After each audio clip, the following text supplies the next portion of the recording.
Richards Ross already has stamped herself as the favorite at 400 meters in London, and now trying to make the team at 200 as well. And Tom, I got a chance to talk to her coach, Clyde Hart, and he said, you know, it's one thing to compare her to the 2009 version of herself.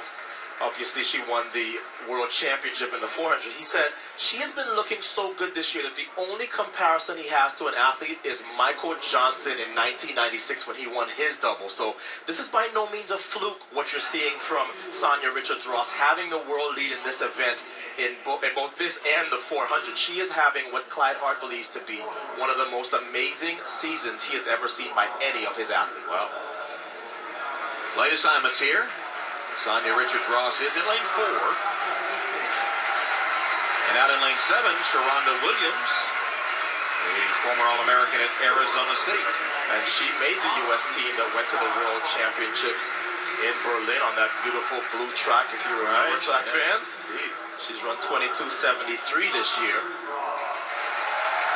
But if you're not ready to set a personal best here, everyone, even Sanya and Allison Felix, who we'll see soon, I think your spot is in jeopardy. Everybody has to come here and perform in order to make this team, including, and there's Allison Felix awaiting her turn. It's been an emotional week for her, as you can imagine, Tom. With all the controversy surrounding the dead heat and the 100. But the 200, she says, is my baby, Allison does. And Richards-Ross might have something to say about that. And such a psychological edge for both Sanya Richards-Ross and Carmelita Jeter. They are already on the Olympic team in their favored event. So Sanya Richards-Ross comes in here and she says, hey, I'm already on the team in the event I prefer. I'm the world leader here. I already have cake. This is just icing.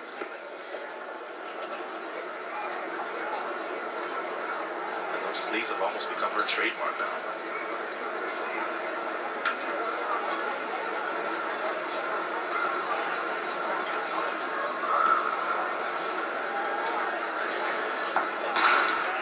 Top 3 finishers will advance. Richards-Ross is off and flying, with Sharonda Williams also moving well. And here is the straightaway. And Williams has the lead. It is Sharonda Williams in front. Sanya Richards-Ross now comes alongside and moves past.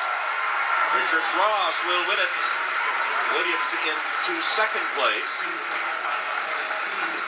As Sanya turned it on late, as you might expect from a 400-meter specialist.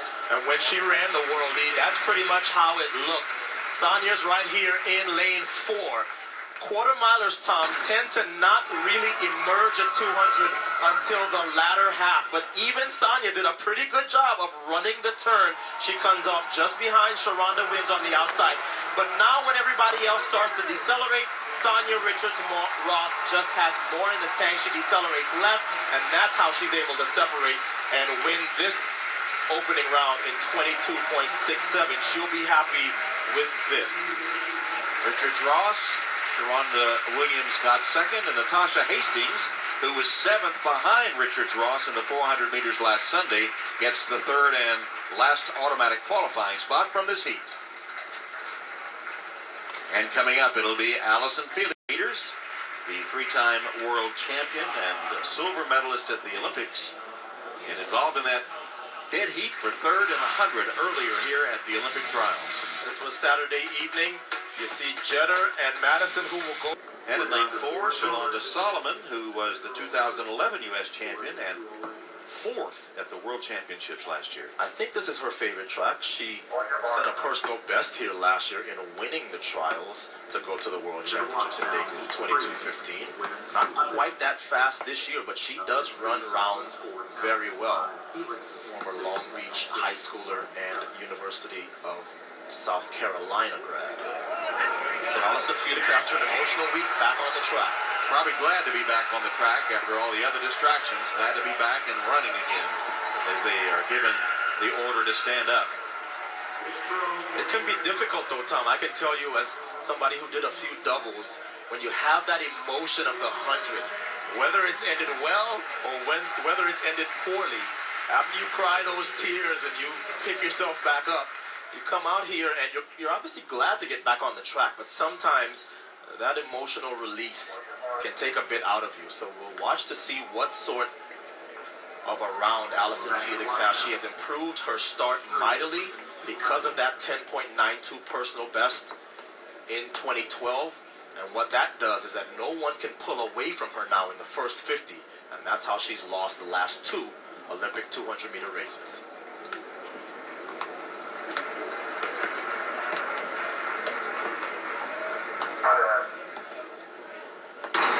And there's the start, Allison Felix.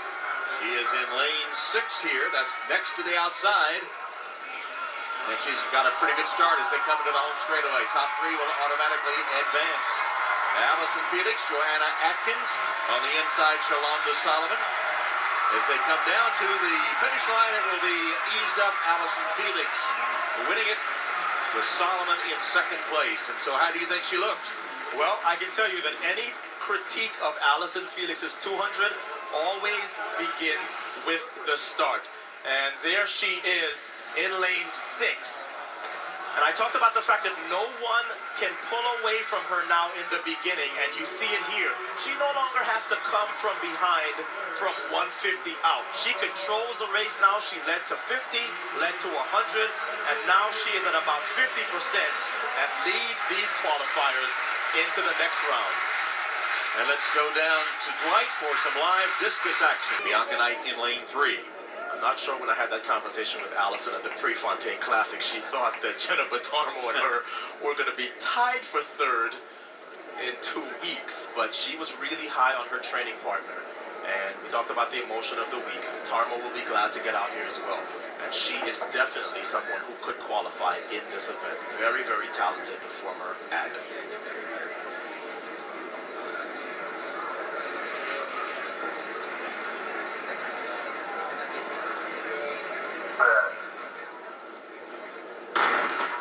Top 3 will move ahead, and Tarmo sprinting out of the blocks and running the turn. Bianca Knight's got away well. Coming to the top of the home straightaway. And it's Tarmo in front. Tarmo is there with Knight and Paris Daniels. They're coming to the finish line, and Tarmo has the lead. It'll be Tarmo, Knight, and Daniels, 1, 2, 3. And just to give you a little bit of intrigue, she almost runs the same time as Allison Felix. Don't say that again. Jenna Batarmo is really a good starter. And there she is in lane 5. If you didn't pay attention, you missed how good she started in the 100. She had the start of her life and one of the best starts I've ever seen. No difference here. She has a great start. She's a good turn runner. And then she has very, very good form. The hands come up to eye level. The knees stay up. And just like her friend and training partner, Allison Felix, she is very comfortably into the women's 200-meter semifinals. Jenna Batarmo, 22.90. Bianca Knight and Paris Daniels, 1, 2, 3 to move to the semis. And as the 200s continue, coming up next, we'll see Carmelita Jeter.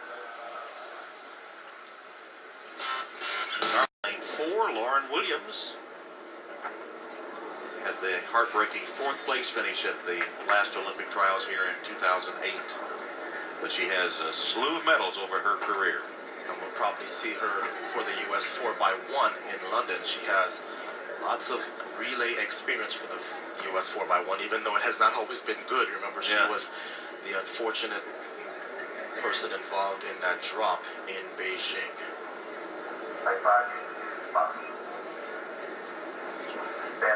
And lane 5 is being asked, Oriole Scott, being asked to get her hands off of the line. And I talked about Tiana Madison and her coach, Raina Ryder, who was USA Track and Field Coach of the Year. When I spoke to him, he seemed very clear. We're not worried about the 200. She could probably, Tom, make this team in the 100, 200, and long jump. Remember, she was 2005 long jump world champion. So he seemed pretty clear that they were only going to get involved in the 100. But when you start setting personal bests in that 100, sometimes you look up and you say, you know what? That 200 meters, pretty much we'd be passing on a really good Olympic shot at 200 meters. So here's Tiana Madison, the 2nd place finisher in the women's 100 on Saturday, now trying to get her second Olympic berth in the women's 200. She'll need to be in the top 3 here to reach the semifinals.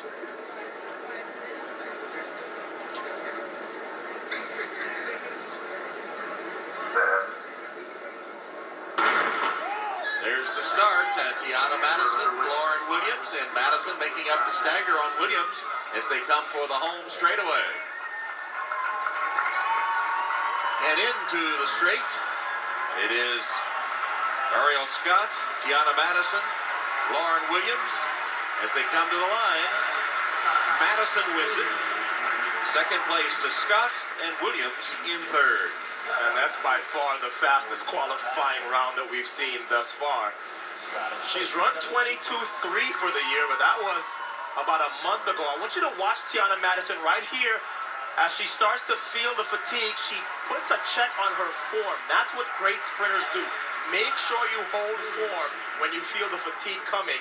And Tiana Madison runs a really good opening round. Watch those hands we talked about coming up high. That's what you want to see from great sprinters. The hands coming up high keeps the stride open, and that secures your lead. And she runs the fastest time thus far in the qualifiers, 22.57. And there are the official results with Madison, Scott, and Williams. Let's go to Dwight. The 200-meter opening rounds, and this is the final heat of 6. And this features Carmelita Jeter, the U.S. 100-meter champion. She looked very good in winning the 100 meters last week. And she's taken some losses this year at 200, including to the reigning Olympic champ Veronica Campbell-Brown of Jamaica. But based on her 100, I think that she has fixed whatever she was going through leading into these trials. The silver medalist at last year's World Championships, and 3-1 versus Allison Felix at 200 meters last year. And you see Carmelita sticking the number 3 on her hips. She will be in lane 3 for this opening round heat. There are the lanes. Carmelita Jeter in lane 3 with 1 and 2 both open. Portia Lucas is also in this heat. She was NCAA champion while at Texas A&M back in 2009. It's been a pretty good week for Texas A&M Aggies. We talked about Jennifer Tarmo and her third place tie with Allison Felix. Portia Lucas, and in case you're wondering, yes, she is named after the automaker, has run 22.65 this year.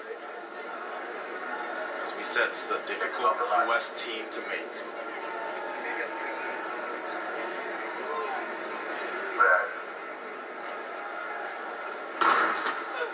There's the gun. Top 3 automatically move ahead. Carmelita Jeter is the inside runner in this heat, and she is in lane 3 as they come to the home straightaway. Carmelita Jeter is leading it with Shalonda Goodman, Alex Anderson, but Jeter will sprint across the finish line in front. It was Alex Anderson in second and close for third in that final spot. So Jeter, Anderson, and Lucas just leads to get the final spot to move ahead to the semifinals.